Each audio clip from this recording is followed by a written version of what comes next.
மீகா 4ஆம் அதிகாரம். ஆனாலும் கடைசி நாட்களில் கர்த்தருடைய ஆலயமாகிய பர்வதங்களின் கொடுமுடியில் ஸ்தாபிக்கப்பட்டு மலைகளுக்கு மேலாய் உயர்த்தப்பட்டிருக்கும்.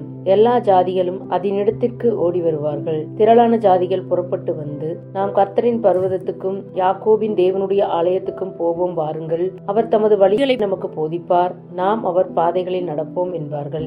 ஏனெனில் சியோனில் இருந்து வேதமும் எருசலேமில் இருந்து கர்த்தரின் வசனமும் வெளிப்படும். அவர் திரளான ஜனங்களுக்குள் நியாயம் தீர்த்து தூரத்தில் உள்ள பலத்த ஜாதிகளை கடிந்து கொள்ளுவார். அப்பொழுது அவர்கள் தங்கள் பட்டயங்களை மண்வெட்டிகளாகவும் தங்கள் ஈட்டிகளை அரிவாள்களாகவும் அடிப்பார்கள். ஒரு ஜாதிக்கு விரோதமாய் மறுஜாதி பட்டயம் எடுப்பதில்லை. இனி அவர்கள் யுத்தத்தை கற்பதும் இல்லை. அவனவன் தன் தன் திராட்சை செடியின் நிழலிலும் தன் தன் அத்திமரத்தின் நிழலிலும் பயப்படுத்துவார் இல்லாமல் உட்காருவான். சேனைகளுடைய கர்த்தரின் வாய் இதை சொல்லிற்று. சகல ஜனங்களும் தங்கள் தங்கள் தேவனுடைய நாமத்தை பற்றி கொண்டு நடப்பார்கள். நாங்களும் எங்கள் தேவனாகிய கர்த்தருடைய நாமத்தை பற்றி கொண்டு என்றென்றைக்கும் உள்ள சதா காலங்களிலும் நடப்போம். கர்த்தர் சொல்லுகிறது என்னவென்றால், அந்நாளிலே நான் நொண்டியானவளை சேர்த்து தள்ளுண்டவளையும் தீங்கு அனுபவித்தவளையும் கூட்டிக் கொண்டு நொண்டியானவளை மீதியான ஜனமாகவும் தூரமாய் தள்ளுண்டு போனவளை பலத்த ஜாதியாகவும் வைப்பேன். அவர்கள் பேரில் கர்த்தர் சியோன் பர்வதத்திலே இது முதல் என்றென்றைக்கும் ராஜாவாய் இருப்பார். மந்தையின் துருகமே, சியோன் குமாரத்தியின் அரணே, முந்தின ஆளுகை உன்னிடத்தில் வரும்.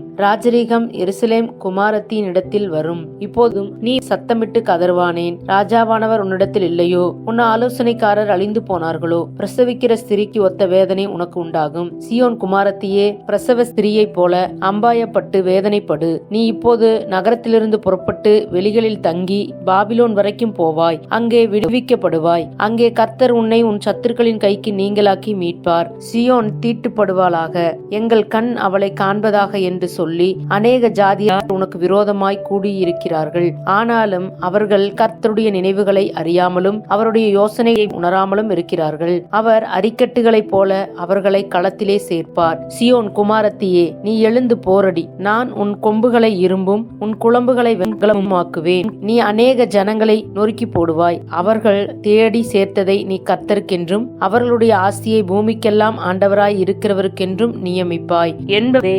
ஆமேன்.